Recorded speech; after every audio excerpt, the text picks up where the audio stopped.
നമസ്കാരം. ചരിത്രത്തിലെ ഏറ്റവും വലിയ പോളിംഗ് ശതമാനമാണ് പശ്ചിമബംഗാളിലും തമിഴ്നാട്ടിലും ഇന്ന് രേഖപ്പെടുത്തിയത്. വോട്ടർമാർക്ക് സല്യൂട്ട് എന്നാണ് തെരഞ്ഞെടുപ്പ് കമ്മീഷൻ പറഞ്ഞത്. DMK, AIADMK എന്നീ രണ്ട് ദ്രാവിഡ പാർട്ടികൾക്ക് പുറമെ TVKയുടെ വരവ് തമിഴ്നാട്ടിൽ വോട്ട് ധ്രുവീകരണത്തിന് വഴിവെച്ചോ എന്ന് ഉറ്റുനോക്കുകയാണ് രാഷ്ട്രീയ ലോകം. അധികാരത്തിലെത്താനുള്ള BJP നീക്കങ്ങൾ പശ്ചിമബംഗാളിൽ ഗുണം ചെയ്തോ അതോ ആണോ ഉയർന്ന പോളിംഗിന് കാരണം? അതോ ബംഗാളികൾക്ക് മമതയോടുള്ള അചഞ്ചലമായ വിശ്വാസം? സമഗ്ര വാർത്തകൾ നോക്കാം. ആദ്യം തലക്കെട്ടുകൾ.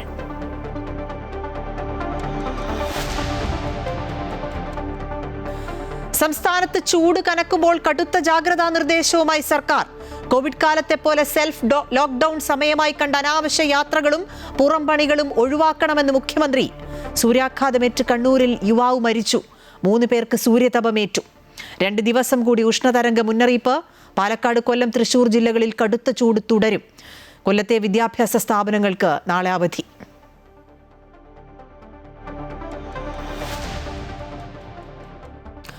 തിരുവനന്തപുരം ചിറയിൻകീഴ് പാമ്പ് കടിയേറ്റ 8 വയസ്സുകാരന് അടിയന്തര ചികിത്സ ലഭിച്ചില്ലെന്ന് കുടുംബം. മരണത്തിൽ റിപ്പോർട്ട് തേടി DMO. ചിറയിൻകീഴ് താലൂക്ക് ആശുപത്രിയിലേക്ക് കോൺഗ്രസ് നടത്തിയ മാർച്ചിൽ സംഘർഷം. ദിലീപ്, അനു ദമ്പതികളുടെ മകൻ ദിക്ഷലിന് കടിയേറ്റത് ഉറക്കത്തിനിടെ. ദിക്ഷലിന് വിട നൽകി നാട്.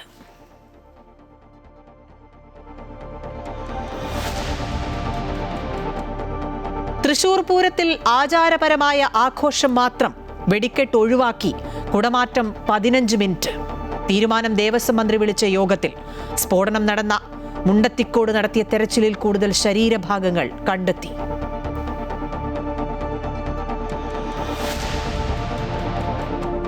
നിയമസഭാ തെരഞ്ഞെടുപ്പിൽ തമിഴ്നാട്ടിലും പശ്ചിമ ബംഗാളിലും റെക്കോർഡ് പോളിംഗ്. ബംഗാളിൽ 91.78%, തമിഴ്നാട്ടിൽ 84.69% പോളിംഗ്. പശ്ചിമ ബംഗാളിൽ വ്യാപക സംഘർഷം.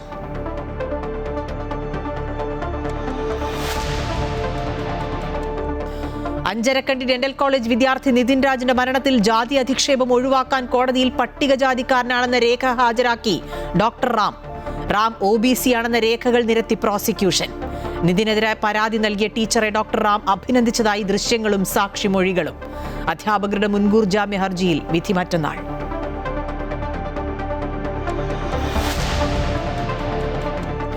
ഹോർമൂസ് കടലിടുക്കിൽ പ്രതിരോധം ശക്തമാക്കി ഇറാൻ. നിയന്ത്രണങ്ങൾ ലംഘിച്ച 2 വിദേശ കപ്പലുകൾ പിടിച്ചെടുത്തു. ഒരു കപ്പലിന് നേരെ വെടിവെച്ചെന്നും ഇറാൻ. കടലിൽ മൈൻ സ്ഥാപിക്കുന്ന ബോട്ടുകളെ വെടിവെക്കുമെന്ന നിലപാടിൽ അമേരിക്ക. ഇന്ത്യയെയും ചൈനയെയും നരകക്കുഴികളെന്ന് അധിക്ഷേപിക്കുന്ന പരാമർശങ്ങൾ ട്രൂത്ത് സോഷ്യലിൽ പങ്കുവച്ച് ട്രംപ്.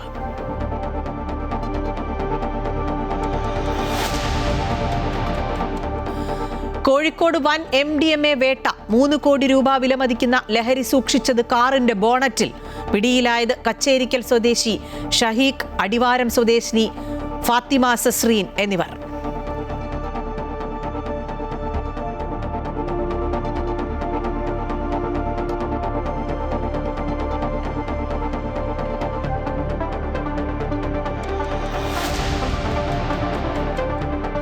ISL-ൽ കേരള ബ്ലാസ്റ്റേഴ്സിന് ജയം. ഒഡീഷയെ തകർത്തത് 1-2 ഗോളുകൾക്ക്. IPL-ൽ ചെന്നൈക്കെതിരെ മുംബൈക്ക് 208 റൺസ് വിജയലക്ഷ്യം. Sanju Samson century.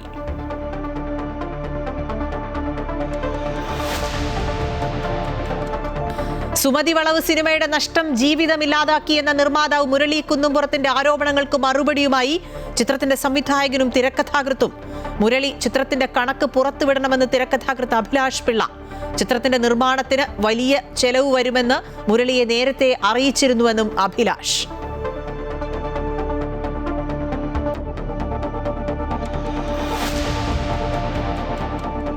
Story of the day. പ്രിയതരം ആലപ്പുഴയിലെ ആരോഗ്യ ഭക്ഷണം. സംസ്ഥാനത്ത് അതീവ ഗുരുതരമായ ഒരു സാഹചര്യമാണ് ഇപ്പോൾ നിലനിൽക്കുന്നത്. വേനൽ ചൂട്. ഇതിനെ തുടർന്ന് കാലാവസ്ഥാ വകുപ്പും സംസ്ഥാന ദുരന്ത നിവാരണ അതോറിറ്റിയുമൊക്കെ കർശന മുന്നറിയിപ്പുകൾ നൽകിയിട്ടുണ്ട്. പാലക്കാട് താപനില 41 ഡിഗ്രി വരെ ഉയരാൻ സാധ്യതയുണ്ട് എന്നാണ് കണക്ക്. കൊല്ലം, തൃശൂർ ജില്ലകളിൽ 40 ഡിഗ്രി വരെ ചൂട് ഉയരാം. ഈ വേനൽ ചൂട് ഇങ്ങനെ ശക്തി പ്രാപിക്കുന്നതിനിടയിലാണ് കണ്ണൂരിൽ സൂര്യാതപമേറ്റ് ഒരു യുവാവ് മരിച്ചത്. മലപ്പുറത്ത് 4 വയസ്സുകാരിക്കും കോഴിക്കോട് അങ്കണവാടി ടീച്ചർക്കും എറണാകുളത്ത് ഇതര സംസ്ഥാന തൊഴിലാളിക്കും സൂര്യാതപമേറ്റിട്ടുണ്ട്. സംസ്ഥാനത്ത് നാളെയും മറ്റന്നാളും ഉഷ്ണതരംഗ മുന്നറിയിപ്പുമുണ്ട്. സംസ്ഥാനത്ത് ജീവൻ പോലും നഷ്ടമാകുന്ന രീതിയിലാണ് വേനൽ ചൂട് കഠിനമാകുന്നത്. സൂര്യാതപത്തിൽ ഒരു മരണം റിപ്പോർട്ട് ചെയ്തിട്ടുണ്ട്. കണ്ണൂർ ജില്ലയിലെ പള്ളിപ്പൊയിൽ സ്വദേശിയായ സനൽകുമാറാണ് മരിച്ചത്. കിണർ പണിക്കിടെ കഴിഞ്ഞ ദിവസം ഉച്ചയ്ക്ക് 1:30 കുഴഞ്ഞു വീഴുകയായിരുന്നു. ഉടൻ ആശുപത്രിയിൽ എത്തിച്ചെങ്കിലും ഇന്ന് പുലർച്ചെയോടെ മരണം സ്ഥിരീകരിച്ചു. സൂര്യാഘാതമാണ് മരണകാരണമെന്ന് ഡോക്ടർമാർ അറിയിച്ചു. മലപ്പുറത്ത് മുറ്റത്ത് കളിച്ചുകൊണ്ടിരുന്ന 4 വയസ്സുകാരിക്ക് സൂര്യാതപമേറ്റു. വണ്ടൂർ സ്വദേശിനിയായ ഇസ ജോണിന്റെ കൈക്കും വയറിനുമാണ് പൊള്ളലേറ്റത്. കുട്ടിക്ക് വണ്ടൂർ താലൂക്ക് ആശുപത്രിയിൽ ചികിത്സ നൽകി. കോഴിക്കോട് നാദാപുരത്ത് അങ്കണവാടിയിൽ ജോലി ചെയ്യുകയായിരുന്ന അനില എന്ന അധ്യാപികയ്ക്കും സൂര്യാഘാതമേറ്റ് കൈക്ക് പൊള്ളലേറ്റു. സംസ്ഥാനത്ത് ചൂട് ക്രമാതീതമായി ഉയരുന്ന പശ്ചാത്തലത്തിൽ ഉഷ്ണതരംഗത്തിന്റെ മുന്നറിയിപ്പ് നൽകിയിട്ടുണ്ട്. പാലക്കാട്, കൊല്ലം, തൃശൂർ ജില്ലകളിലാണ് ഉഷ്ണതരംഗ മുന്നറിയിപ്പ്. നാളെയും മറ്റന്നാളുമാണ് മുന്നറിയിപ്പുള്ളത്. മറ്റ് എല്ലാ ജില്ലകളിലും ജാഗ്രതാ നിർദ്ദേശമുണ്ട്. പാലക്കാട് 41 ഡിഗ്രി വരെ താപനില ഉയർന്നത് ജനജീവിതത്തെ സാരമായി ബാധിച്ചിരിക്കുകയാണ്. 2024 ശേഷം ആദ്യമായാണ് സംസ്ഥാനത്ത് ഇത്തരത്തിൽ ഉഷ്ണതരംഗ സാഹചര്യം ഉടലെടുക്കുന്നത്. അമൃത ന്യൂസ്, തിരുവനന്തപുരം. അത്യുഷ്ണം തുടരുമ്പോൾ തിരുവനന്തപുരം മലയൻകീഴ് മൂക്കുന്നിമലയിൽ നിന്ന് തീപിടുത്തമുണ്ടായി. മലയൻകീഴ് പോലീസ് സ്റ്റേഷൻ പരിധികളിൽ ഉൾപ്പെടുന്ന മൂക്കുന്നിമല മലനട ഭാഗത്താണ് തീപിടുത്തം ഉണ്ടായത്. വിമാനത്താവള നിരീക്ഷണ കേന്ദ്രം സ്ഥിതി ചെയ്യുന്നതിന്റെ താഴ്ഭാഗത്തുണ്ടായ തീപിടുത്തം സമീപത്ത് വരെ പടർന്നിരുന്നു. നേമം പോലീസ് സ്റ്റേഷൻ പരിധിയിലെ മൂക്കുന്നിമല പ്രദേശത്ത് കൂടുതൽ തീ പടർന്നിട്ടുണ്ട്. മണിക്കൂറുകൾ നീണ്ട ശ്രമത്തിനൊടുവിലാണ് തീ നിയന്ത്രണ വിധേയമാക്കിയത്. വേനൽക്കാലങ്ങളിൽ ഇവിടെ സ്ഥിരമായി അടിക്കാടിന് തീപിടിക്കാറുണ്ട്. എബി ജോൺ തോമസിലേക്ക് ഒന്ന് പോവുകയാണ്. അതായത് സംസ്ഥാനത്ത് ഈ ഉഷ്ണതരംഗം ഇങ്ങനെ നിലനിൽക്കുമ്പോൾ അതീവ ജാഗ്രതാ നിർദ്ദേശം, ഒപ്പം ചില മുന്നറിയിപ്പുകളൊക്കെ കാലാവസ്ഥാ നിരീക്ഷണ കേന്ദ്രം നൽകുന്നുണ്ട്. ഒപ്പം സംസ്ഥാന ദുരന്ത നിവാരണ അതോറിറ്റി നൽകുന്നുണ്ട്. ഇതോടൊപ്പമാണ് ഇന്ന് മുഖ്യമന്ത്രിയും ചില കാര്യങ്ങൾ വ്യക്തമാക്കിയത്. അതായത് നമ്മളൊരു സെൽഫ് ക്വാറന്റൈൻ അല്ലെങ്കിൽ ഒരു സെൽഫ് ലോക്ക്ഡൗണിൽ കഴിയേണ്ട ഒരു കാലത്തിലൂടെയാണ് നമ്മളിപ്പോൾ കടന്നു പോകുന്നത്. അതീവ ജാഗ്രതയോടെ മുന്നോട്ട് പോകണം എന്നുള്ളൊരു മുന്നറിയിപ്പ് മുഖ്യമന്ത്രി നൽകിയിട്ടുണ്ട്. ഇതോടൊപ്പം തന്നെയാണ് ഈ സംസ്ഥാനത്തെ അങ്കണവാടികൾക്ക് ഒരാഴ്ച അവധി കൊടുക്കാമെന്നുള്ളൊരു തീരുമാനത്തിലേക്ക് കാര്യങ്ങൾ എത്തുന്നുവെന്നാണ് മനസ്സിലാക്കുന്നത്. എബി വിശദാംശങ്ങൾ നൽകും. എബി, വലിയ പ്രതിസന്ധിയായി ഈ ഉഷ്ണതരംഗം ബാധിക്കുകയാണ്. നേരത്തെ റിപ്പോർട്ടിൽ സൂചിപ്പിച്ചതുപോലെ തന്നെ ഒരു കാലത്തിന് ശേഷം വീണ്ടും ഇത്തരമൊരു സാഹചര്യത്തിലൂടെ കടന്നു പോകുമ്പോൾ തീർച്ചയായും നമ്മൾ ജാഗ്രത പുലർത്തേണ്ടതുണ്ട്. എന്തൊക്കെ മുന്നറിയിപ്പുകളാണ് നൽകുന്നത്? നമ്മൾ ഇതുവരെ കാണാത്ത രീതിയിലുള്ള ശക്തമായ രീതിയിലുള്ള ചൂട് സംസ്ഥാനത്തിന്റെ വിവിധ ജില്ലകളിൽ അനുഭവപ്പെടുന്നു എന്നുള്ളതാണ്. 40 ഡിഗ്രി സെൽഷ്യസ് അത് പാലക്കാട് ജില്ലയിൽ കഴിഞ്ഞ കുറേ കാലങ്ങളായി വന്നിരുന്നു. അതിപ്പോൾ 41 ഡിഗ്രിയിലേക്ക് എത്തുമ്പോൾ മറ്റ് പല ജില്ലകളിലും ഇതിന് സമാനമായ രീതിയിൽ ചൂട് കൂടുന്ന സാഹചര്യമാണ് ഉണ്ടാകുന്നത്. ഉഷ്ണതരംഗം സാധ്യത തന്നെ സംസ്ഥാനത്ത് നിലനിൽക്കുന്ന നിലയാണുള്ളത്. അതുകൊണ്ട് തന്നെ മുഖ്യമന്ത്രി ഇന്നിപ്പോൾ ഈ വിഷയത്തിൽ പ്രത്യേകമായി ഇടപെട്ടു. അദ്ദേഹം മുന്നറിയിപ്പ് നൽകുന്നു. നമ്മൾ കോവിഡിന്റെ കാലത്ത് എങ്ങനെയാണോ കഴിഞ്ഞിരുന്നത് അതുപോലെ ഒരു ലോക്ക്ഡൌൺ, സെൽഫ് ലോക്ക്ഡൌൺ പാലിക്കേണ്ട ഒരു സാഹചര്യമാണ്. ഈ ചൂട് കൂടുന്ന സമയങ്ങളിൽ പുറത്തേക്ക് ഇറങ്ങാൻ പാടില്ല, കുട്ടികളെ പുറത്തേക്ക് ഇത്തരത്തിൽ ഇറക്കാൻ പാടില്ല തുടങ്ങിയിട്ടുള്ള നിബന്ധനകൾ അദ്ദേഹം മുന്നോട്ട് വയ്ക്കുന്നു. ദുരന്ത നിവാരണ അതോറിറ്റി നിരവധിയായിട്ടുള്ള നിർദ്ദേശങ്ങൾ നൽകുന്നുണ്ട്. ആ നിർദ്ദേശങ്ങളെല്ലാം കർശനമായി പാലിക്കണമെന്നുള്ളതാണ് മുഖ്യമന്ത്രി ഇന്ന് വ്യക്തമാക്കിയിരിക്കുന്നത്. അത് ഈ 11 മണി മുതൽ 3 മണി വരെയുള്ള ചൂട് ശരീരത്തിൽ ഒരിക്കലും നേരിട്ടേൽക്കുന്ന തരയിലേക്ക് പുറത്തേക്ക് ഇറങ്ങാൻ പാടില്ല എന്നുള്ളതാണ്. ഒപ്പം തന്നെ മറ്റൊരു പ്രധാനപ്പെട്ട കാര്യം, തൊഴിൽ വകുപ്പും ഇതുമായി ബന്ധപ്പെട്ട് ശക്തമായിട്ടുള്ള നിർദ്ദേശങ്ങൾ നൽകിയിട്ടുണ്ട്. ഈ തൊഴിലാളികളുടെ സമയക്രമം ഉൾപ്പെടെ കൃത്യമായ രീതിയിൽ പുനഃക്രമീകരിക്കേണ്ടതുണ്ട്. 11 മണി മുതൽ 3 മണി വരെയുള്ള സമയം അത് ഒരിക്കലും പുറത്ത് ജോലി ചെയ്യുന്ന ആളുകൾക്ക് അതിനുള്ള സാഹചര്യം ഒരുക്കാൻ പാടില്ല, മറിച്ച് അവരുടെ ജോലി സമയം മറ്റു രീതിയിൽ ക്രമീകരിക്കേണ്ടതുണ്ട്. ഒപ്പം തന്നെ പെട്രോൾ പമ്പുകൾ ഉൾപ്പെടെയുള്ള സ്ഥലങ്ങളിൽ ബാത്റൂം സൗകര്യം, ഒപ്പം തന്നെ അവിടെ വെള്ളം, പൊതു ഇടങ്ങളിൽ കുടിവെള്ളത്തിനുള്ള സൗകര്യം, ആളുകൾക്ക് കുടിക്കുന്നതിന് വേണ്ടിയിട്ടുള്ള സൗകര്യങ്ങളൊക്കെ തന്നെ ഒരുക്കണം തുടങ്ങിയിട്ടുള്ള കാര്യങ്ങളെല്ലാം തന്നെയാണ് ഇത്തരത്തിൽ ഈ നിർദ്ദേശങ്ങളിലായി, ഈ തൊഴിൽ വകുപ്പിന്റെ ഉൾപ്പെടെ നിർദ്ദേശങ്ങളായി വന്നിരിക്കുന്നത്. ഏറ്റവും അവസാനം ഇപ്പോൾ വന്നിരിക്കുന്നത് അംഗൻവാടികൾക്ക് കുട്ടികൾ, അത് അംഗൻവാടികളിലെ പഠന നടപടികൾ മാത്രമാണ്. കുട്ടികളെ അംഗൻവാടിയിലേക്ക് എത്തിച്ച് അവരെ പഠിപ്പിക്കേണ്ട കാര്യമില്ല. അവർക്കുള്ള പോഷകാഹാരങ്ങൾ അത് വീടുകളിൽ എത്തിച്ച് നൽകാനുള്ള തീരുമാനത്തിലേക്ക് എത്തിയിരിക്കുന്നു. വനിതാ ശിശുക്ഷേമ വകുപ്പാണ് അതുമായി ബന്ധപ്പെട്ട തീരുമാനത്തിലേക്ക് എത്തിയിരിക്കുന്നത്. അതും ഡിസാസ്റ്റർ മാനേജ്മെന്റിന്റെ ഇത്തരത്തിലുള്ള കർശനമായിട്ടുള്ള നിർദ്ദേശങ്ങൾ നിലനിൽക്കുന്ന സാഹചര്യത്തിലാണ് കഴിഞ്ഞ ഈ അല്പസമയം വൈകുന്നേരത്തോടു കൂടി തന്നെ കൊല്ലം ജില്ലയിലുള്ള കോളേജുകൾ, പ്രൊഫഷണൽ കോളേജുകൾ ഉൾപ്പെടെയുള്ള സ്ഥാപനങ്ങൾക്ക് അവധി പ്രഖ്യാപിക്കുന്ന സാഹചര്യം ഉണ്ടായിരുന്നു. കൊല്ലത്തും തൃശ്ശൂരിലും പാലക്കാടുമാണ് ഇത്തരത്തിൽ ഉഷ്ണതരംഗ സാധ്യത നിലനിൽക്കുന്നത്. അതുകൊണ്ട് തന്നെ കൊല്ലം ജില്ലയിലെ പ്രൊഫഷണൽ കോളേജ് ഉൾപ്പെടെയുള്ള വിദ്യാഭ്യാസ സ്ഥാപനങ്ങൾക്ക് അവധി പ്രഖ്യാപിക്കുന്ന നിലയും ഉണ്ടായിരുന്നു. പക്ഷേ നേരത്തെ നിശ്ചയിച്ചിരിക്കുന്ന പരീക്ഷകളിൽ അത് മാറ്റമില്ല എന്നുള്ളതാണ് പ്രധാനമായും അതിൽ എടുത്തു പറയുന്ന മറ്റൊരു കാര്യമെന്ന് പറയുന്നത്. എന്തായാലും അംഗൻവാടികളുടെ പ്രവർത്തനം ഇത്തരത്തിൽ ഒരാഴ്ചത്തേക്ക് കുട്ടികളെ അംഗൻവാടികളിലേക്ക് എത്തിക്കേണ്ടതില്ല എന്നുള്ള ഒരു കാര്യം കൂടി അല്ലെങ്കിൽ ആ ഒരു തീരുമാനം കൂടി എടുത്തിരിക്കുന്നു. ശക്തമായിട്ടുള്ള ചൂട് അനുഭവപ്പെടുന്ന സമയമാണ്. അതുകൊണ്ട് തന്നെ കൃത്യമായിട്ടുള്ള നിർദ്ദേശങ്ങൾ ഈ ഡിസാസ്റ്റർ മാനേജ്മെന്റ് നൽകുന്ന നിർദ്ദേശങ്ങൾ എല്ലാവരും തന്നെ കർശനമായി പാലിക്കേണ്ടതുണ്ട്. മരണം പോലും ഉണ്ടാകുന്ന ഇതിനു മുമ്പ് നമ്മൾ അനുഭവിക്കാത്ത രീതിയിലുള്ള സാഹചര്യങ്ങളാണ് ഇപ്പോൾ ഉണ്ടായിക്കൊണ്ടിരിക്കുന്നത്. സൂര്യാതപം ഏൽക്കുന്നത് അത് തുടർച്ചയായി തന്നെ ഇത്തരത്തിലുള്ള സംഭവങ്ങൾ ആവർത്തിക്കപ്പെടുന്നു. പിഞ്ചുകുട്ടികൾ മുതൽ മുതിർന്നവർ വരെ ഇത്തരത്തിൽ ഈ സൂര്യാതപം ഏൽക്കുന്ന സ്ഥിതിയിലേക്ക് വരുന്നു. കണ്ണൂരിൽ മരണം ഉൾപ്പെടെ ഉണ്ടാകുന്ന സാഹചര്യം ഉണ്ടാകുന്നു. അങ്ങനെ നമ്മൾ ഇതുവരെ കാണാത്ത രീതിയിലുള്ള ഒരു അവസ്ഥയിലാണ് ഇപ്പോൾ കടന്നുപോയിക്കൊണ്ടിരിക്കുന്നത്. ശക്തമായിട്ടുള്ള ഈ നിർദ്ദേശങ്ങൾ പാലിക്കേണ്ടതുണ്ട്. ശരി, എബി ജോൺ തോമസ് ആണ് വിവരങ്ങൾ നൽകിയത്. ജാഗ്രതയോടെ മുന്നോട്ട് പോകേണ്ട ഒരു സമയമാണ്. നമ്മൾ ആ സെൽഫ് ലോക്ക്ഡൗൺ എന്നുള്ള കാര്യം കൃത്യമായി പാലിക്കാൻ എല്ലാവരും ശ്രദ്ധിക്കുക. 11 മണി മുതൽ 3 മണി വരെയുള്ള സമയം നേരിട്ട് സൂര്യൻ്റെ ചൂടേൽക്കാതിരിക്കാനുള്ള ഇടപെടൽ തീർച്ചയായിട്ടും നമുക്ക് വേണം. ദുരന്ത നിവാരണ അതോറിറ്റി അടക്കം നൽകുന്ന നിർദ്ദേശങ്ങൾ പാലിച്ച് മുന്നോട്ട് പോകണം എന്നുള്ളത് പ്രേക്ഷകരെ കൂടി ഓർമ്മിപ്പിക്കുകയാണ്. ഇനി ഈ വേനൽ ചൂടിൽ പ്രതിസന്ധി പലയിടത്തുണ്ട്. അതായത് ഇപ്പോൾ സാധാരണ ജോലി ചെയ്യുന്ന ആളുകൾക്ക് 11 മണി മുതൽ 3 മണി വരെ പുറത്തിറങ്ങരുത് എന്നൊക്കെ നിർദ്ദേശിച്ചാൽ അവരുടെ ജോലിയൊക്കെ വലിയ രീതിയിൽ ബാധിക്കും. അതുപോലെ തന്നെയാണ് മത്സ്യബന്ധന മേഖലയും ഈ വളരെ പ്രതിസന്ധിയിലായിരിക്കുന്ന ഒരു കാലത്തിലൂടെയാണ് ഇപ്പോൾ കടന്നു പോകുന്നത്. ചൂട് കൂടിയതോടെ തീരക്കടൽ മത്സ്യലഭ്യത കുറഞ്ഞു. ഇതര സംസ്ഥാനങ്ങളിൽ നിന്നുള്ള തൊഴിലാളികളുടെ കുറവും ഈ മത്സ്യബന്ധന മേഖലയിൽ മുൻപില്ലാത്ത വിധം പ്രതിസന്ധി ഉണ്ടാക്കിയിരിക്കുകയാണ്. ജൂൺ മാസം മുതൽ ഇനി ട്രോളിംഗ് നിരോധനം കൂടി ആരംഭിക്കുന്നതോടെ മത്സ്യത്തൊഴിലാളികളും ബോട്ടുടമകളും ഇനി എന്ത് ചെയ്യും, അല്ലെങ്കിൽ എങ്ങനെ ജീവിതം മുന്നോട്ട് കൊണ്ടുപോകും എന്നുള്ളൊരു ആശങ്കയിലാണ് ഇപ്പോഴുള്ളത്. എനിക്ക് പിന്നിൽ ഈ കാണുന്ന മത്സ്യത്തൊഴിലാളികൾ മത്സ്യബന്ധനത്തിന് പോകാൻ തയ്യാറെടുക്കുകയല്ല. അവർ അവരുടെ വലയൊക്കെ ഭദ്രമായി മടക്കി വെക്കുകയാണ്. കാരണം തുറമുഖം മത്സ്യബന്ധന മേഖല ആ വിധത്തിൽ ഇപ്പോൾ വരൾച്ചയിലാണ്. കൊല്ലത്തെ മത്സ്യബന്ധന ഹാർബറുകളുടെ എല്ലാം അവസ്ഥ ഇതാണ്. ട്രോളിംഗ് നിരോധനത്തിന് മുൻപ് തന്നെ തീരദേശം വറുതിയുടെ നാളുകളിലേക്ക് എത്തിക്കഴിഞ്ഞു. ചൂട് കുത്തനെ ഉയർന്നതോടെ തീരക്കടൽ മത്സ്യലഭ്യത ഗണ്യമായി കുറഞ്ഞതാണ് കാരണം. ഉപരിതല മത്സ്യങ്ങൾ ആഴക്കടലിലേക്ക് മാറുന്നതായി മത്സ്യത്തൊഴിലാളികൾ പറയുന്നു. താപനില ഉയരുമ്പോൾ മത്സ്യങ്ങൾ ഉൾക്കടലിലേക്ക് മാറുന്നു. സംസ്ഥാനത്ത് ഏറ്റവും കൂടുതൽ മത്സ്യം ലഭിക്കുന്ന സമുദ്രമേഖലയാണ് വിഴിഞ്ഞത്തിന് വടക്കുഭാഗം മുതൽ കൊച്ചിക്ക് തെക്കുഭാഗം വരെ വ്യാപിച്ചു കിടക്കുന്ന കൊല്ലം ഫിഷിംഗ് ബാങ്ക്. വിവിധ ഇനം മത്സ്യങ്ങൾ സമൃദ്ധമായി ലഭിക്കുന്ന ഈ മേഖലയിൽ സമുദ്ര താപനിലയിലെ ചെറിയ മാറ്റം പോലും മത്സ്യസമ്പത്തിനെ ഗണ്യമായി ബാധിക്കുന്നു. ട്രോളിംഗിന് ശേഷമുള്ള സീസൺ പോലെ കൂടുതലായുള്ള മത്സ്യം ലഭിക്കുന്ന കാലമാണ് ഏപ്രിൽ മുതൽ ഉള്ളതെങ്കിലും മത്സ്യത്തൊഴിലാളികൾക്ക് ഇതിന്റെ പ്രയോജനം ലഭിക്കുന്നില്ലെന്ന ബോട്ട് ഓപ്പറേറ്റേഴ്സ് അസോസിയേഷൻ സംസ്ഥാന പ്രസിഡന്റ് പീറ്റർ മത്യാസ് പറയുന്നു.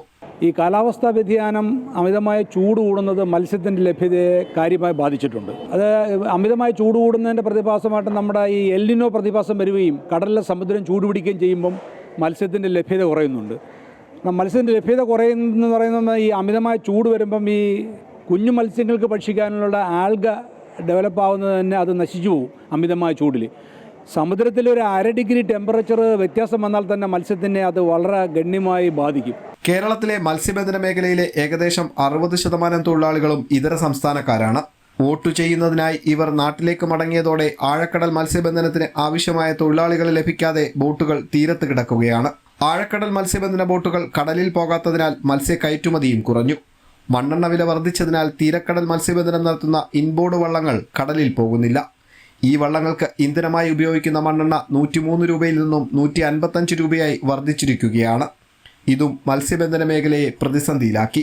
സാധാരണയായി ഏപ്രിൽ മുതൽ ജൂൺ ആദ്യവാരം വരെ നല്ല രീതിയിൽ മീൻ ലഭിക്കേണ്ട സമയമാണെങ്കിലും ഈ സീസണിൽ നെത്തോലി, അയല, മത്തി, കിളിമീൻ തുടങ്ങിയവ വളരെ കുറച്ചു മാത്രമാണ് ലഭിക്കുന്നത്. മീൻ കുറഞ്ഞ് നമുക്ക് മീൻ കിട്ടിയില്ലെന്നുണ്ടെങ്കിൽ നമുക്ക് നമ്മുടെ പോലുള്ള മനുഷ്യർ, പാവങ്ങളായാലും ബോട്ട് പണിക്ക് പോകുന്നവരായാലും നമ്മളെ പോലുള്ളവരെടുത്ത് കൈകാര്യം ചെയ്യുന്നവരെല്ലാം ധർമ്മസങ്കടത്തിലാകും. വേലയില്ലെങ്കിൽ പിന്നെ പറഞ്ഞിട്ട് കാര്യമില്ലല്ലോ. മത്സ്യലഭ്യത കുറഞ്ഞതോടെ പല മത്സ്യങ്ങൾക്കും വിലയിൽ കിലോയ്ക്ക് 100 രൂപയോളം വർധനവുണ്ടായി. സാമ്പത്തികമായും തൊഴിൽപരമായും മുൻപില്ലാത്ത വെല്ലുവിളികളാണ് മത്സ്യബന്ധന മേഖല ഇപ്പോൾ നേരിടുന്നത്. ചൂട് കൂടിയതോടെ കടലിൽ മത്സ്യലഭ്യത കുറഞ്ഞത് തീരദേശ മേഖലയെ ആകെ ആശങ്കയിലാക്കിയിരിക്കുകയാണ്. ഉപജീവന മാർഗത്തിന് ബുദ്ധിമുട്ടുന്ന പലരും ഈ മേഖലയിൽ നിന്നും ഇതിനോടകം പിന്മാറിയും കഴിഞ്ഞു. പ്രദീപ് വാളത്തുങ്കലിനൊപ്പം സുധീഷ്, അമൃത ന്യൂസ്, കൊല്ലം.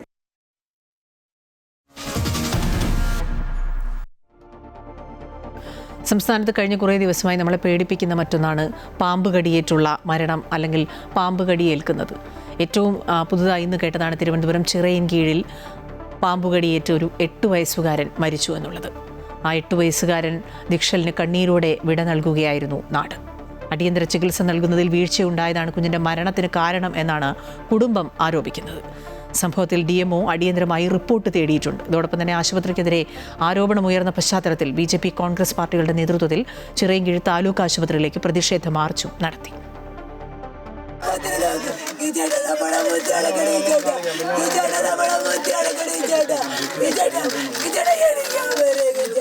ദിലീപ് അനു ദമ്പതികളുടെ മകൻ ദിക്ഷലാണ് മൂർഖൻ പാമ്പിന്റെ കടിയേറ്റ് മരിച്ചത്.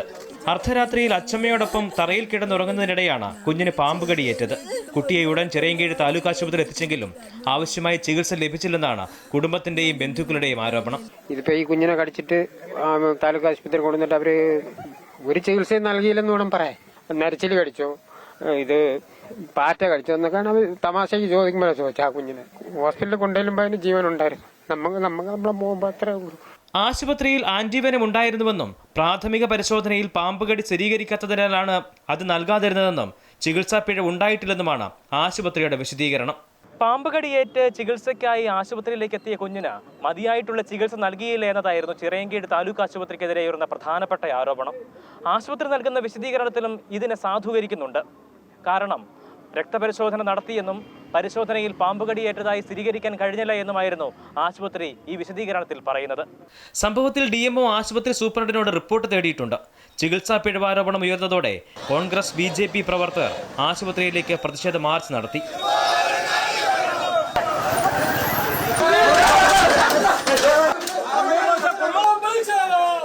തകര ഷീറ്റും പ്ലൈവുഡും കൊണ്ട് നിർമ്മിച്ച വീടാണ് കുടുംബത്തിൻ്റെത്. വീട്ടിൽ നടത്തിയ പരിശോധനയിൽ നാട്ടുകാർ മൂർഖൻ പാമ്പിനെ കണ്ടെത്തിയിരുന്നു. ക്യാമറമാൻ സുനിലിനൊപ്പം എബി ജോൺ തോമസ്, അമൃത ന്യൂസ്, തിരുവനന്തപുരം.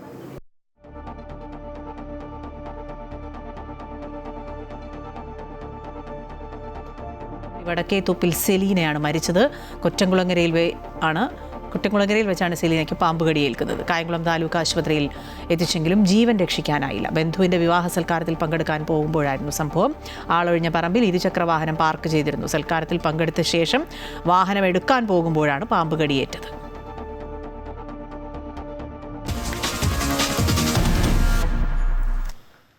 പൂരം നടത്തിപ്പുമായി ബന്ധപ്പെട്ട് എന്തൊക്കെ തീരുമാനങ്ങൾ എടുക്കും എന്ന് കഴിഞ്ഞ ദിവസം നമ്മളിങ്ങനെ ആലോചിക്കുകയായിരുന്നു. സർക്കാർ ഒരു ഉചിതമായ തീരുമാനം എടുക്കുമോ എന്നുള്ളത്. അതൊക്കെയാണ് ഇന്ന് കണ്ടത്.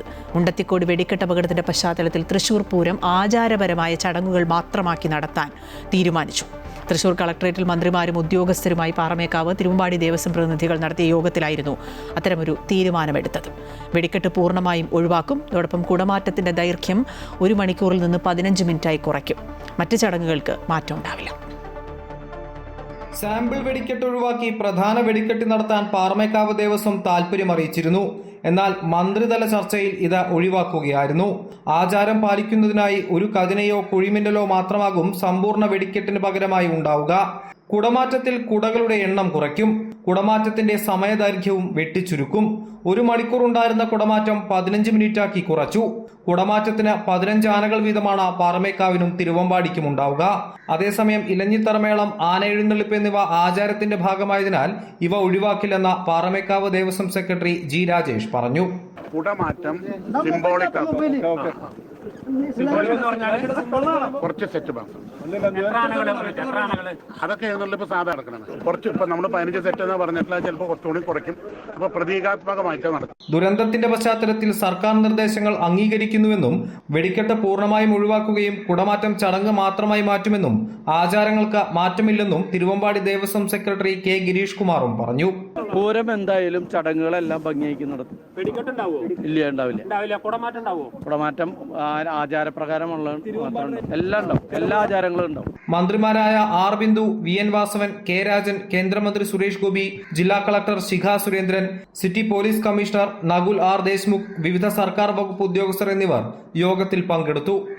അമൃത ന്യൂസ്, തൃശൂർ. അതേസമയം ശാസ്ത്രീയമായ രീതിയിൽ പടക്കങ്ങളും കരിമരുന്നും സൂക്ഷിക്കുന്നതിനോ മറ്റ് സംവിധാനങ്ങൾ ഒരുക്കുന്നതിനോ അധികൃതർ തയ്യാറാകാത്തതാണ് ഇത്തരമൊരു സംഭവത്തിലേക്ക് നയിച്ചത് എന്നാണ് മുൻ പ്രതിപക്ഷ നേതാവ് രമേശ് ചെന്നിത്തല ഇന്ന് പ്രതികരിച്ചത്. ഇതോടൊപ്പം പടക്ക നിർമ്മാണ തൊഴിലാളികൾക്ക് സുരക്ഷ ഒരുക്കാൻ സംസ്ഥാന സർക്കാർ തയ്യാറാകുന്നില്ല എന്ന പ്രതികരണം BJP സംസ്ഥാന അധ്യക്ഷൻ രാജീവ് ചന്ദ്രശേഖറും നടത്തി. മുണ്ടത്തിക്കോട് അവിടെ ഒരു ഫയർഫോഴ്സിൻ്റെ സംവിധാനം പോലും ഇല്ലാതെയാണ് ഈ പടക്കങ്ങൾ നിർമ്മിക്കുകയും വലിയ ശബ്ദത്തോടെ പൊട്ടുന്ന അമിട്ടുകളൊക്കെ നിർമ്മിക്കുകയൊക്കെ ചെയ്തു. അതുപോലെ ശാസ്ത്രീയമായ നിലയിലുള്ള ഒരു സംവിധാനവും അവിടെ ഏർപ്പെടുത്തിയിരുന്നില്ല. ഇന്നത്തെ കാലഘട്ടത്തിൽ ഇത്തരം പ്രവർത്തനങ്ങൾ നടത്തേണ്ടത് പരിഷ്കൃതമായ രീതിയിലായിരിക്കണം, ശാസ്ത്രീയമായ നിലയിലായിരിക്കണം. ഈ ട്രഡീഷണൽ ആയിട്ട് പണിയെടുക്കുന്ന ഇവർക്ക് എന്ത് സഹായം നമുക്ക് എന്ത് സഹായിക്കാൻ പറ്റുന്നത് ഗവൺമെന്റ് ഓഫ് ഇന്ത്യ വഴി അവരുടെ വർക്കിന് ഒരു മോഡേണൈസേഷനും അവർക്ക് വേണ്ടത്ര എക്വിപ്മെന്റും സേഫ്റ്റീൻ്റെ എക്വിപ്മെന്റും കൊടുക്കാൻ എന്തെങ്കിലും സാധിക്കുമോ എന്ന് ഒരു ചർച്ച തുടങ്ങുന്നുണ്ട്. അത് സംസ്ഥാന ഗവൺമെന്റാണ് ചെയ്യേണ്ടത്, ഒന്നും ചെയ്യുന്നു. ഉത്സവങ്ങളിലും പെരുന്നാളുകളിലും മറ്റ് ചടങ്ങുകളിലുമൊക്കെ ഇനിയും ഇത്തരം സങ്കട കാഴ്ചകൾ ഉണ്ടാകാതിരിക്കാൻ വിവേകപൂർവ്വം പരിശ്രമിക്കണമെന്ന് ഓർത്തഡോക്സ് സഭാ അധ്യക്ഷൻ പരിശുദ്ധ ബസേലിയോസ് മാർത്തോമാ മാത്യൂസ് തൃതീയൻ കാതോലിക്ക ബാവ. വിശുദ്ധർ പ്രസാദിക്കുന്നത് വെടിക്കെട്ടിലല്ല, മറിച്ച് വിശ്വാസിയുടെ ഹൃദയവിശുദ്ധിയിലാണെന്നും കൽപ്പനകളോ നിയമങ്ങളോ അല്ല, മനുഷ്യ മനസാക്ഷിയുടെ വീണ്ടു വിചാരമാണ് ആർഭാടങ്ങളിൽ നിന്ന് ഒഴിവാകാൻ പ്രേരകമാകേണ്ടതെന്നും അദ്ദേഹം പറഞ്ഞു. മുണ്ടത്തിക്കോട് വെടികെട്ട് ദുരന്തത്തിൻ്റെ ഹൃദയവേദനയിലാണ് മലയാളക്കര. ഓരോ ദുരന്തങ്ങൾക്ക് ശേഷവും അത് ആവർത്തിക്കാതിരിക്കാൻ നാം മുൻകരുതലുകൾ സ്വീകരിക്കാറുണ്ട്. ചരിത്രത്തിലെ ഏറ്റവും ഉയർന്ന പോളിംഗാണ് പശ്ചിമ ബംഗാളിലും തമിഴ്നാട്ടിലും ഇന്ന് രേഖപ്പെടുത്തിയത്. ജനാധിപത്യത്തിൻ്റെ വിജയം എന്ന് തെരഞ്ഞെടുപ്പ് കമ്മീഷൻ പറയുകയാണ്. ഒപ്പം വോട്ടർമാർക്ക് നന്ദി പറയുകയും ചെയ്തു. തൃണമൂൽ കോൺഗ്രസും BJPയും തമ്മിൽ കടുത്ത പോരാട്ടമാണ് പശ്ചിമബംഗാളിൽ നടക്കുന്നത്. ആദ്യഘട്ട വോട്ടെടുപ്പിലാണ് ഇത്തരം റെക്കോർഡ് പോളിംഗ് രേഖപ്പെടുത്തിയത്. 92% പോളിംഗ് രേഖപ്പെടുത്തുക എന്ന് പറയുന്നത് ഒരു ചെറിയ കാര്യമേ അല്ല. മുർഷിദാബാദ്, ദക്ഷിണ ദിനാജ്പൂർ ഉൾപ്പെടെ പല സ്ഥലങ്ങളിലും അക്രമ സംഭവങ്ങളും റിപ്പോർട്ട് ചെയ്തിട്ടുണ്ട്. 152 മണ്ഡലങ്ങളിലാണ് ആദ്യഘട്ടത്തിൽ ജനങ്ങൾ വിധിയെഴുതിയത്. SIR നടപടികൾക്ക് ശേഷമുള്ള ആദ്യ നിയമസഭാ തെരഞ്ഞെടുപ്പിൽ പശ്ചിമ ബംഗാളിൽ കനത്ത പോളിംഗ് രേഖപ്പെടുത്തി. ദക്ഷിണ ദിനാജ്പൂർ ജില്ലയിലാണ് ഏറ്റവും കൂടുതൽ പോളിംഗ്, 93.12%.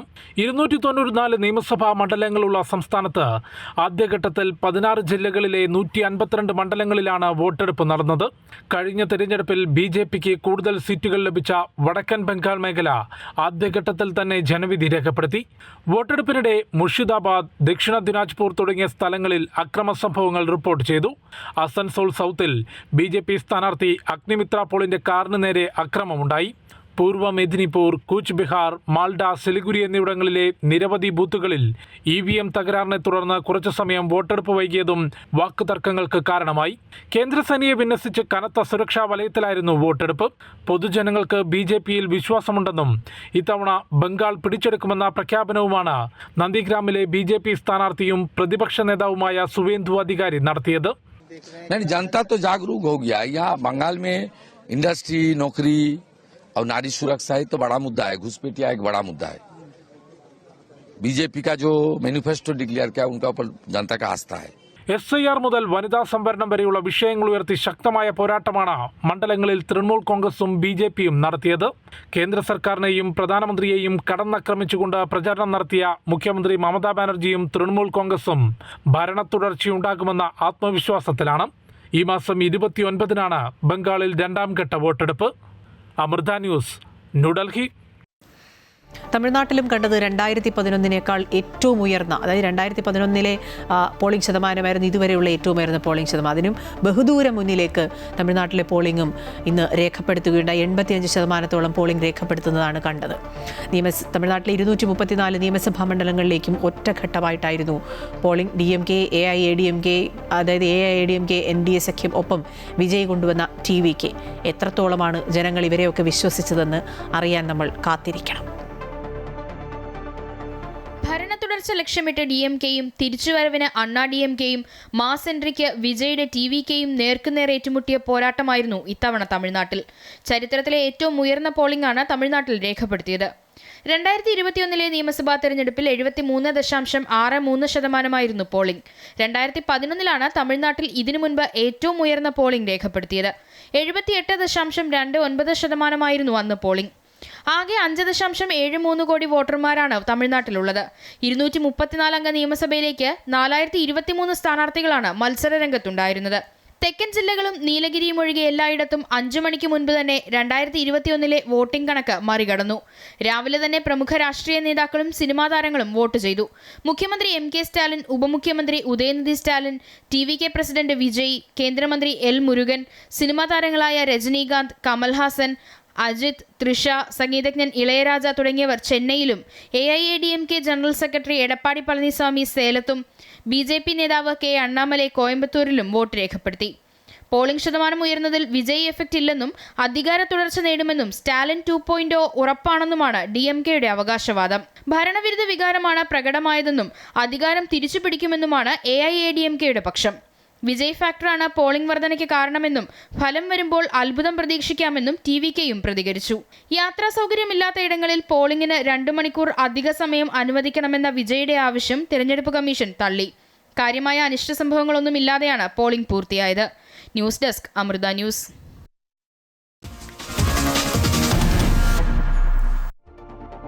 അഞ്ചരക്കണ്ടി ഡെന്റൽ കോളേജ് വിദ്യാർത്ഥി നിതിൻ രാജിന്റെ മരണവുമായി ബന്ധപ്പെട്ട് അധ്യാപകരുടെ മുൻകൂർ ജാമ്യ ഹർജി ഇന്ന് പരിഗണിച്ചപ്പോൾ വാദപ്രതിവാദങ്ങൾ കൊണ്ട് സമ്പന്നമായിരുന്നു.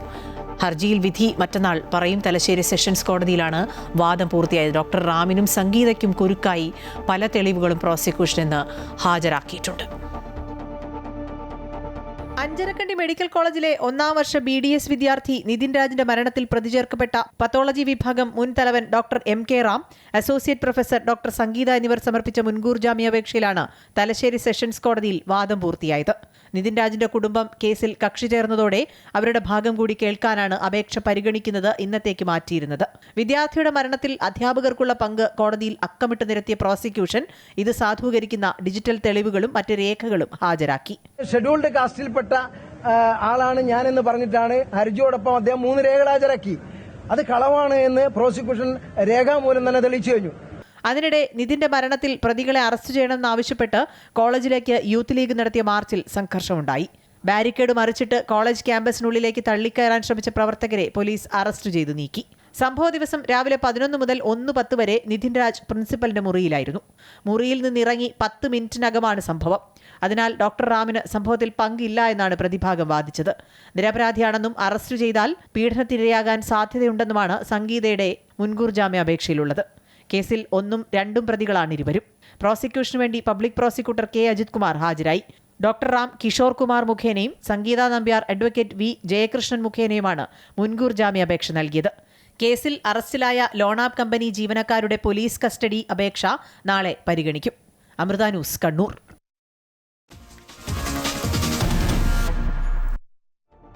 സമാനതകളില്ലാത്ത പ്രതിസന്ധിയിലേക്ക് പശ്ചിമേഷ്യ നീങ്ങുകയാണ് എന്നാണ് പുതിയ റിപ്പോർട്ടുകളിൽ നിന്നും വ്യക്തമാകുന്നത്. പ്രതിരോധം ശക്തമാക്കുകയാണ് ഇറാൻ. സമുദ്ര നിയന്ത്രണങ്ങൾ ലംഘിച്ചതിന് ഹോർമൂസ് കടലിടുക്കിൽ 2 വിദേശ കപ്പലുകൾ പിടിച്ചെടുത്തതായും 3ാമത്തെ കപ്പലിന് നേരെ വെടിയുതിർത്തതായും ഇറാൻ അറിയിച്ചിട്ടുണ്ട്. അതേസമയം കടലിൽ മൈൻ സ്ഥാപിക്കുന്ന ബോട്ടുകളെ വെടിവെക്കുമെന്ന നിലപാടാണ് അമേരിക്കയ്ക്കുള്ളത്. അങ്ങനൊരു നിർദ്ദേശം അമേരിക്ക ഡൊണാൾഡ് ട്രംപ് നൽകിയും കഴിഞ്ഞിട്ടുണ്ട്. ഇറാനുമായുള്ള യുദ്ധം അവസാനിപ്പിക്കുന്ന കാര്യത്തിൽ ഇനി ഇറാന്റെ പ്രതികരണത്തിന് കാത്തു നിൽക്കുന്നില്ല എന്നും ട്രംപ് വ്യക്തമാക്കി. ഹോർമൂസ് കടലിടുക്കിൽ മൈനുകൾ സ്ഥാപിക്കുന്ന ഏതൊരു ഇറാനിയൻ ബോട്ടിനെയും വെടിവെക്കാൻ US പ്രസിഡന്റ് ഡൊണാൾഡ് ട്രംപ് നാവികസേനയോട് ഉത്തരവിട്ടു. കടലിടുക്കിലൂടെ കടന്നുപോകുന്ന കപ്പലുകൾക്ക് ഇറാൻ ഏർപ്പെടുത്തിയ ടോളാണ് അമേരിക്കയെ ചൊടിപ്പിച്ചത്.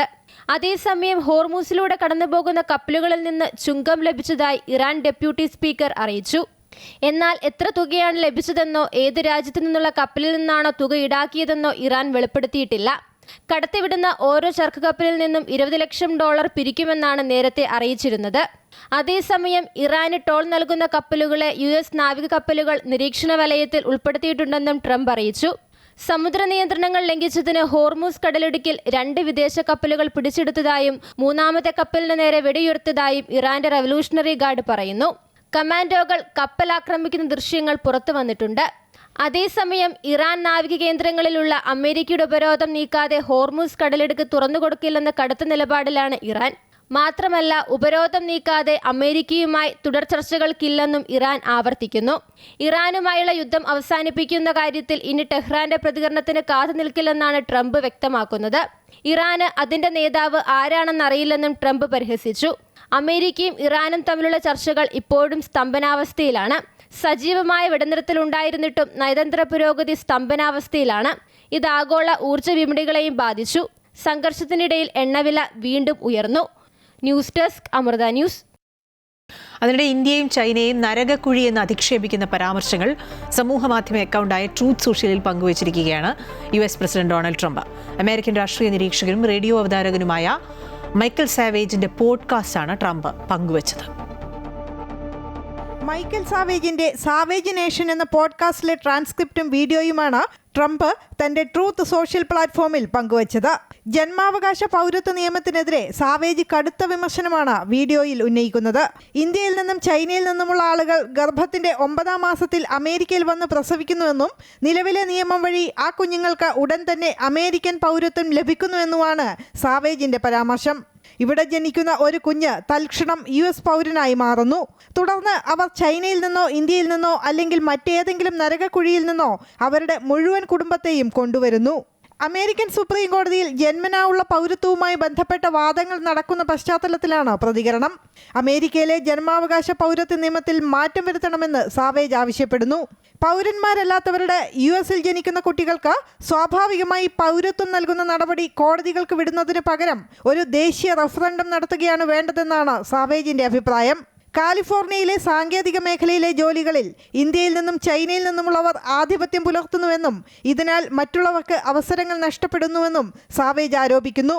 ഇന്ത്യൻ ചൈനീസ് കുടിയേറ്റക്കാരെ ലാപ്ടോപ്പുമായി വന്ന ഗുണ്ടകളെന്നും നമ്മുടെ പതാകയെ ചവിട്ടിമെതിക്കുന്നവരെന്നും അധിക്ഷേപിക്കുന്നുണ്ട്. ട്രംപിന്റെ നരകക്കുഴി പരാമർശത്തിൽ സംയമനത്തോടെയാണ് ഇന്ത്യ പ്രതികരിച്ചത്. ഇത് സംബന്ധിച്ച റിപ്പോർട്ടുകൾ കണ്ടെന്നും അത് അവിടെ ഉപേക്ഷിക്കുന്നുവെന്നും വിദേശകാര്യ മന്ത്രാലയം വക്താവ് രൺധീർ ജയ്സ്വാൾ മാധ്യമങ്ങളുടെ ചോദ്യത്തോട് പ്രതികരിച്ചു. അതേസമയം ആം ആദ്മി പാർട്ടിയും കോൺഗ്രസും പരാമർശങ്ങൾക്കെതിരെ രംഗത്തെത്തി. അപകീർത്തികരമെന്നാണ് പരാമർശത്തെ ഇരു പാർട്ടികളും വിശേഷിപ്പിച്ചത്. News desk Amrita news. US നാവികസേനാ മേധാവി ജോൺ ഹീലൻ രാജിവെച്ചു. പശ്ചിമേഷ്യൻ സംഘർഷം രൂക്ഷമായി തുടരുന്ന സാഹചര്യത്തിലാണ് അപ്രതീക്ഷിതമായ രാജി. ട്രംപ് ഭരണകൂടത്തിന്റെ ഇറാൻ യുദ്ധവുമായി ബന്ധപ്പെട്ട നീക്കങ്ങളോടുള്ള അഭിപ്രായ ഭിന്നത വൈറ്റ് ഹൌസിൽ ശക്തമായതാണ് രാജിക്ക് കാരണമെന്നാണ് വിലയിരുത്തപ്പെടുന്നത്. രാജ്യം യുദ്ധമുഖത്ത് നിൽക്കെയാണ് അമേരിക്കൻ നാവികസേനാ മേധാവിയുടെ അപ്രതീക്ഷിതമായ രാജിപ്രഖ്യാപനം. ജോൺ ഫീലൻ സ്ഥാനമൊഴിയുന്നതായി പെന്റഗണാണ് പ്രഖ്യാപിച്ചത്. രാജിക്ക് വ്യക്തമായ കാരണങ്ങൾ ഔദ്യോഗികമായി വെളിപ്പെടുത്തിയിട്ടില്ല. ഇറാനെതിരെ US സാമ്പത്തിക ഉപരോധം അമേരിക്ക ശക്തമാക്കുന്നതിനിടെയാണ് ജോൺ ഫീലന്റെ രാജി. ട്രംപ് ഭരണകൂടത്തിന് കീഴിൽ പ്രതിരോധ വകുപ്പിൽ നടന്ന പ്രധാന മാറ്റം കൂടിയാണ് ഈ രാജി പ്രഖ്യാപനം. Army chief of staff general Randy ജോർജിനെ മാറ്റിയതിന് തൊട്ടു പിന്നാലെയാണ് US നേവി സെക്രട്ടറിയുടെയും പടിയിറക്കം. ഇതേ തുടർന്നാണ് ഇറാൻ ഹോർമുസ് കടലിടുക്ക് വീണ്ടും അടച്ചത്. നിലവിൽ കപ്പലുകൾ പിടിച്ചെടുത്താണ് ഈ പോര് മുറുകുന്നത്. ഇതിനിടെയാണ് US നാവികസേനയുടെ തലപ്പത്തെ രാജിയെന്നതും ശ്രദ്ധേയം. ഹോർമുസ് കടലിടുക്കിൽ ഇറാൻ ഉയർത്തുന്ന വെല്ലുവിളി അതിജീവിക്കാനുള്ള ട്രംപ് ഭരണകൂടത്തിന്റെ നീക്കങ്ങളോട് വൈറ്റ് ഹൌസിൽ ഉയർന്ന അഭിപ്രായ ഭിന്നതയാണ് ജോൺ ഫീലിന്റെ രാജിക്ക് കാരണമെന്നാണ് വിലയിരുത്തപ്പെടുന്നത്. ജോൺ ഫീലിനു പകരം under secretary Hung Cao US നേവിയുടെ ആക്ടിംഗ് നേവി സെക്രട്ടറിയായി ചുമതലയേറ്റു. News desk Amrita news.